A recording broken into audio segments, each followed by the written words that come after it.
Israel और Hamas का युद्ध अभी भी जारी है। इस युद्ध के 35 दिन हो चुके हैं और ये युद्ध अभी कब तक जारी रहेगा इस पर कुछ कहा नहीं जा सकता।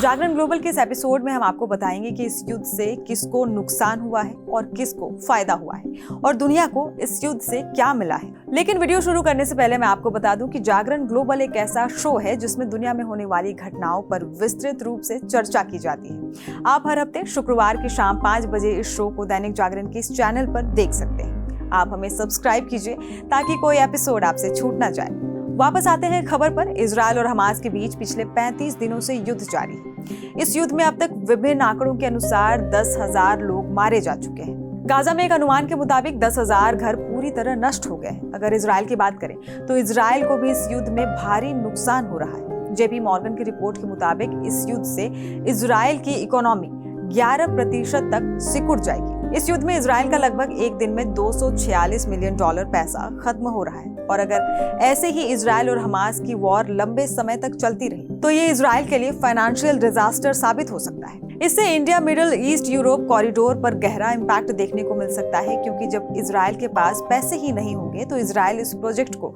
कैसे पूरा कर पाएगा।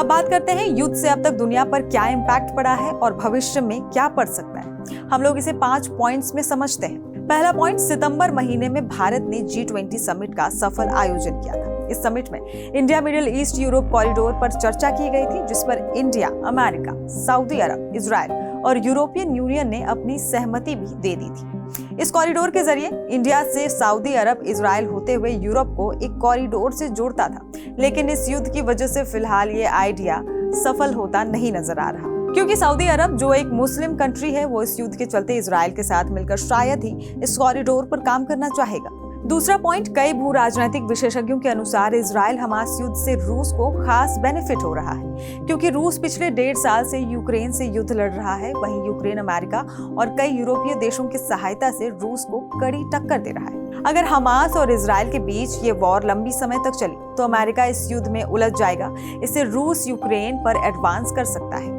तीसरा पॉइंट, दुनिया में आ सकता है तेल संकट। इजरायल और हमास युद्ध की वजह से दुनिया 2 गुटों में बढ़ती दिख रही है। जहां अमेरिका इजरायल के साथ खड़ा है तो वहीं ईरान सहित पूरा मुस्लिम वर्ल्ड हमास के साथ खड़ा होता नजर आ रहा है।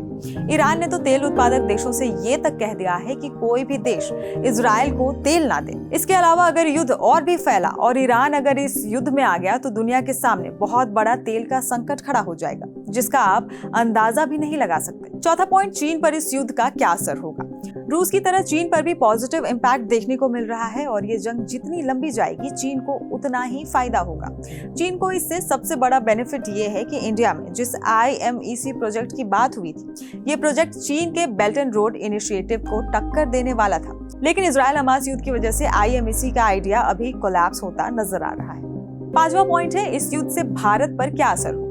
अगर इजरायल और फिलिस्तीन के बीच यह युद्ध लंबा चलता है तो भारत के सामने समस्या खड़ी हो सकती है। समस्या ये कि भारत इस इशू को कैसे हैंडल करे। अभी तक भारत ने इजरायल और फिलिस्तीन के साथ अपने संबंधों को बैलेंस करके रखा है। उम्मीद है आप समझ चुके होंगे कि इजरायल और हमास के बीच इस युद्ध से दुनिया पर क्या असर पड़ रहा है, किन देशों को इससे फायदा हो रहा है और किसको नुकसान। ताजा हालातों को देखकर लगता है कि अभी यह युद्ध और लंबा जाएगा। इसीलिए आप इस युद्ध से जुड़ी हर एक अपडेट पाने के लिए हमें सब्सक्राइब करना ना भूलें और देखते रहिए दैनिक जागरण। आप हमारे चैनल को WhatsApp पर फॉलो भी कर सकते हैं।